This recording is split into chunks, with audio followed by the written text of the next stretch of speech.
This school in Kent is doing something rather unusual.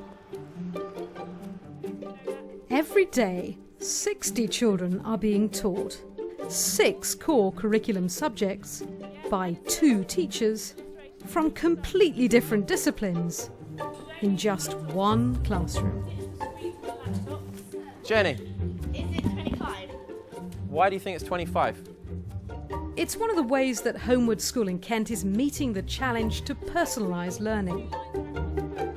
Homewood believes that teaching children an integrated syllabus, sometimes in a group of 60, is helping them tailor every child's education to his or her individual needs.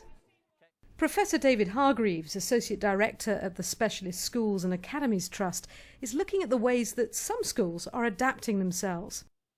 He has created a framework of ideas, a template for innovation. It's called System Redesign. It challenges some of our most ingrained ideas about school. The basic model of schools, both in this country and I think around the world, were established in the mass schooling movement of the late 19th century. Now, of course, that model tended to get revised during the 20th century. But if you go into schools today, you can still see the resonances of the 19th century model on which they were based. System Redesign is about rethinking the most basic notions of how schools operate, from classrooms and year groups to timetables and curriculum. In recent years, people have been revising it even further. And redesign is about going through a fundamental redesign of schools in order to make them fit for purpose for the different kinds of people and different kind of world we live in the 21st century. We're going to see how 4 schools are applying the principles of System Redesign. We'll take a look at how System Redesign reshapes the building blocks of conventional schooling. And we'll see how changing just a few of these building blocks can lead to further innovation. System redesign is about going back to first principles. It's going back to the basics of exactly how education's built, and if it's been built on preconceptions and misconceptions, then going back to the basics, hopefully we'll be able to go in a different direction.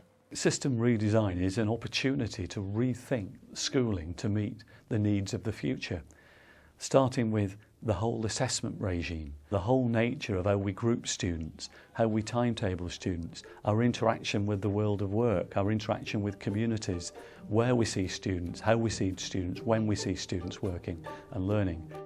Professor Hargreaves has identified 20 elements which form the building blocks of school organisation. These are called reconfigurations, and they form the backbone of System Redesign. Schools can question one or more of these building blocks and configure them in a new way. The reconfigurations work on the assumption that the way schools operate can be broken down into a set of building blocks. And those are the things that we inherited from the past and have taken for granted, which we're now questioning. Here we are setting a school really, by all intents and purposes, running on a factory model, compulsory element.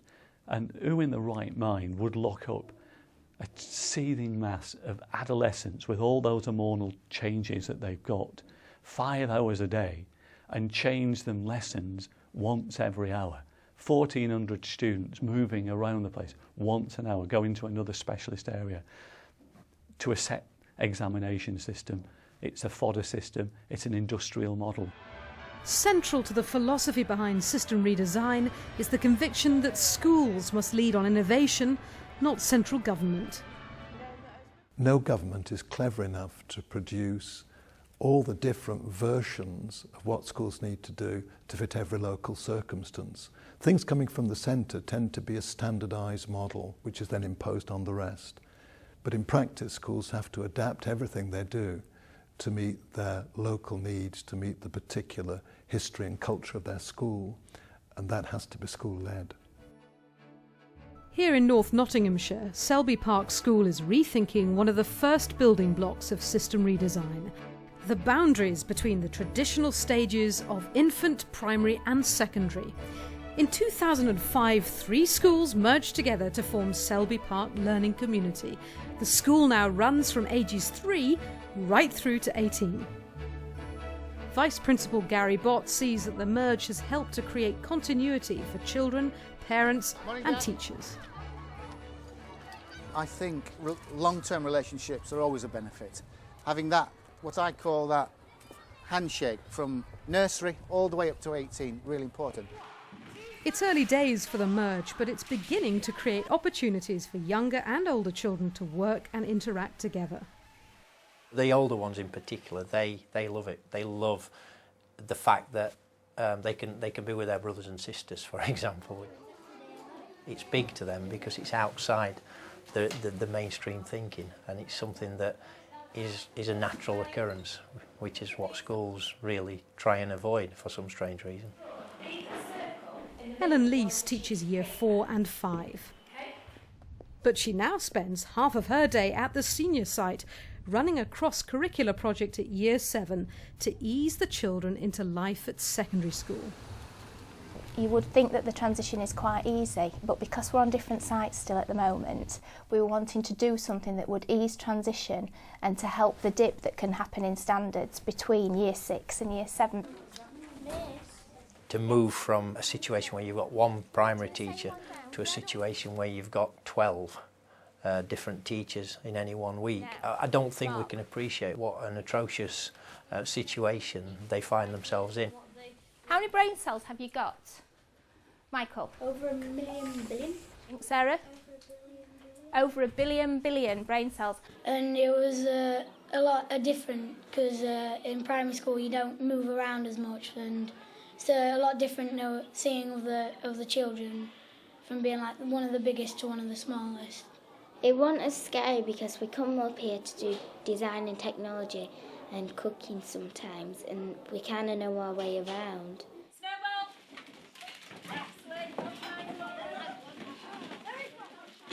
We keep the children in the forms for the first 2 hours of every day. So they're kept with a form teacher in a very much primary-based attitude towards teaching and learning. And then at break time, they do go off and go into what you would normally call a traditional secondary environment, where they go to discrete subjects and move around the school. The merge also means that teachers can bridge across primary and secondary phases. Brenda Mitchell, a primary teacher for 13 years, currently teaches Year 4. So if we know that this side measures 8 centimetres, then what could we do to work out the perimeter? But she now also teaches psychology, her subject specialism, to AS and A-level students at the secondary site. Mr Harris asked if any of the teachers had got any skills that they'd like to share and be able to teach at different phases. So I told him that I'd be interested in teaching psychology because at that time the students were taught by a video link. For the last 3 years I've been teaching the psychology myself. If it wasn't that I was at this school, I would not have had the opportunity to do what I'm doing now. I think would read the words quickest. That is what's been set in motion, particularly with the move to 3 to 18, is a process of risk-taking, is a process of being prepared to change, is a process of being able to see that there is another way to do things. The pressures of the national curriculum, assessment and league tables might not encourage risk-taking, but Selby Park is beginning to rethink the Year 7 curriculum. Here they offer a skills-based approach to learning for the first 2 hours of every day. I've got rope burns! And it's done in a cross-curricular way, so we pull in all the different subjects. We have had input from different subject teachers, such as humanities, about the skills that they want us to teach. So although we don't fit exactly into the national curriculum, we are teaching the skills that they're going to need that they can then use and apply in those subjects later on. Okay, this is why we need to work in groups, we need to share, we need to connect. Some schools are doing very interesting curriculum innovation that's sometimes called transdisciplinary.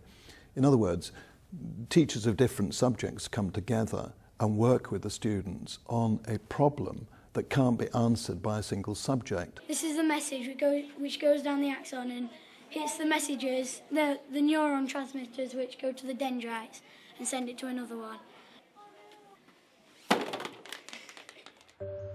At Homewood School in Kent, they've taken a different approach to the curriculum. Year 7's Jenny and Sophie will follow a transdisciplinary curriculum for all of Key Stage 3. Skills-based learning now accounts for nearly 50% of their timetable.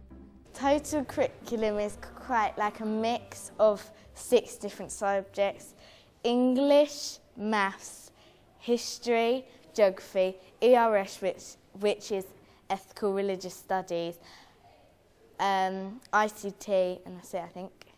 Sometimes I do double lessons where there's 2 classes in one room and they teach the same subject.